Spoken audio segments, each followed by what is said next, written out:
Karamihan ng mga negosyo ay nagsimula sa maliit pero dahil sa tiyaga at tamang diskarte, unti-unti nilang napalago ito. Hindi mo kailangan ng milyon para makapagsimula.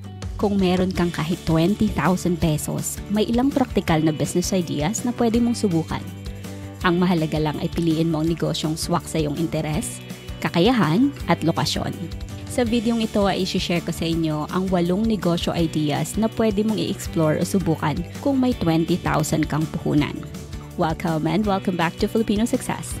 Bago tayo magsimula, huwag kalimutang mag-subscribe sa ating channel at i-click ang notification bell para lagi kang updated sa mga bago nating uploads. Kung makakatulong sa iyo ang video na to, please like and share para mas marami pa tayong matulungan. Now kung ready ka na, let's get started. Una ay ang sari-sari store. Isa ito sa pinaka-common na negosyo dito sa Pilipinas. At hindi lang dahil madali itong simulan, kundi dahil araw-araw ang kita nito. Sa puhunan na 20,000 pesos, pwede ka na magtayo ng maliit na tindahan sa harap ng bahay o kahit sa isang sulok ng bakuran. Pwede mong simulan sa mga fast-moving items tulad ng noodles, kape, delata, soft drinks, at basic toiletries. Dito importante ang inventory management at huwag basta-basta magpapautang sa mga kamag-anak man o mga kaibigan. Kung maayos ang pagtatrack mo ng mga kinikita mo, lalaki rin ang tindahan mo kalaunan. Maging stricto sa pag-handle ng kinikita at kung maaari ay i-minimize ang pagpapautang. Pangalawa ay ang repacking ng candies at condiments. Maraming gumagawa nito at patok na patok ito lalo na sa palengke, eskwelahan o mga kapitbahay. Bibili ka ng mga candies, suka, toyo, mantika, asukal o asin sa wholesale tapos ire-repack mo sa mga maliliit na supot at saka ibebenta sa mas mataas na price per gram. Mura lang ang puhunan para sa packaging materials at hindi kailangan ng malaking espasyo. Bukod sa simple ang proseso, mabilis pa ang balik ng puhunan kung maraming umuulit na customer. Maaari mo din itong ipaglako sa mga tindahan na ayaw ng trabaho ng pagre-repack. Naalala ko nung elementary at high school, isa ito sa pinagkakakitaan ko. Bumibili ako ng mga coated peanuts at nire-repack ko ito. Pangatlo, pagluluto at pagbibenta ng pagkain. Kung may hilig ka sa kusina, swak sa'yo ito. Pwede kang magluto ng almusal o merienda gaya ng lugaw, pansit, toron, banana Q o kahit rice meals at ibenta ito sa mga tricycle drivers, office workers o mga kapitbahay. Ang mahalaga dito ay malinis ang pagkakaluto at consistent ang lasa. Kung kumikita ka na, pwede mo nang dagdagan ng drinks o dessert para mas kumpleto ang products mo. Word of mouth pa lang, pwede nang dumami ang mga regular customers mo sa buong barangay. Sustainable to basta consistent ka lang. Pang-apat, gumawa ng homemade products, peanut butter, cocoa jam at iba pa.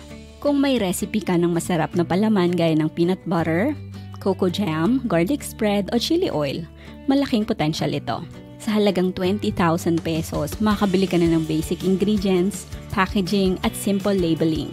Sa una, pwede mo itong ibenta sa mga kaibigan, katrabaho o sa online. Kung masarap talaga ang produkto mo, madali kang makakakuha ng suki. Pwede mo rin itong gawing gift set sa mga okasyon gaya ng Pasko o birthdays. I-market ang produkto mo sa mga may tindahan sa palengke o makipag-collaborate sa mga may maliliit na grocery stores o sari-sari stores. Tandaan, umuulit ang mga customers kapag tapat at consistent ka. Panglima ay ang RTW o ukay-ukay. Pwede kang bumili ng mga ready-to-wear clothes o ukay bundles. Tapos ibenta online gamit ang Facebook, TikTok o Shopee. Ang puhunan ay pwedeng gamitin sa pagbili ng isang sako ng ukay, paglalaba at pag-aayos at simple photoshoot. Kung magaling ka magbenta o mag-live selling, mabilis ang balik ng pera dito. Pumili ng niche o style na babagay sa audience mo. Halimbawa, Korean style, pang-office o pang-bata. Mag-research ka kung ano ang mabenta at kumuha ng idea sa mga gumagawa na nito. Sipag sa pagla-live selling ang puhunan dito. Marami akong kakilala ng mga silent millionaires dahil sa ganitong negosyo na nagsimula lamang sa maliit na puhunan. Pang-anim, ang mini printing business. Pwede kang magsimula ng simple printing services gaya ng stickers, labels, calling cards, o custom tumblers. Kailangan mo lang ng printer, sticker paper, at basic design skills. Marami ng free apps na pwede mong gamitin gaya ng Canva. Patok ito sa mga small business owners na naghahanap ng affordable printing services. Gamitin mo din ang connection mo para makakuha ng malalaking clients. Halimbawa sa mga elections, reunions, sports festival, o kahit sa mga schools. Mahalaga ang connection dito dahil mas maraming nakakakilala sa'yo, mas malaki ang posibilidad na mas maraming magtiwala sa'yo. Pero tandaan, huwag sisirain ang tiwala dahil ang pinakamagandang marketing ng business ay ang word of mouth ng mga customers mo. Pang-pito, plantito o plantita business. Kung mahilig ka sa halaman, pwede kang magbenta ng potted plants, succulents o herbs. Ang 20,000 pesos ay sapat para sa initial stocks ng halaman, paso, lupa at basic tools. Maganda ito kung may espasyo ka sa bahay. Pwede mong ibenta sa online groups, garden bazaars, mga kapitbahay at maging sa live selling. May kakilala akong ang main income stream niya ay ang pagpupunla ng mga gulay. May talong, okra, kalabasa at kung ano-ano pa. May mga mahihilig magtanim ng gulay na ayaw nang magpunla kaya sa halip bibili na lamang sila ng buhay na. Hindi totoo yung sinasabi nila na green-handed lang ang nakakapagpabuhay ng mga halaman. Aralin mo lang ito at siguradong kikita ka. At pangwalo, homemade detergents or dishwashing liquids. Mura lang ang puhunan sa paggawa ng dishwashing liquid at sabon, lalo kung bibili ka ng raw materials in bulk. Pag-aralan ang formula at gumawa ng test product. Pag sigurado ka na sa ginawa mong produkto, pwede ka nang magbenta sa mga kapitbahay o mga karinderya. Mataas ang kita dito at mabilis din ang balik ng puhunan dahil araw-araw ginagamit ang produktong ito. Kalaunan, pwede mo nang i-improve ang sarili mong branding at eventually gawin itong steady business.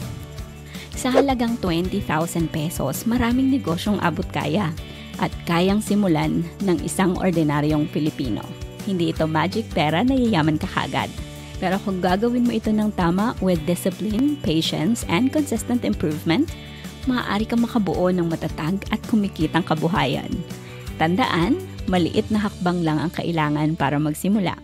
Ang mahalaga ay hindi ka takot na subukan ito. At dahil nakarating ka sa part na to, salamat sa iyong oras at sana'y na-inspire kita. Please subscribe for more videos like this with notifications on. At sana'y yumaman ka.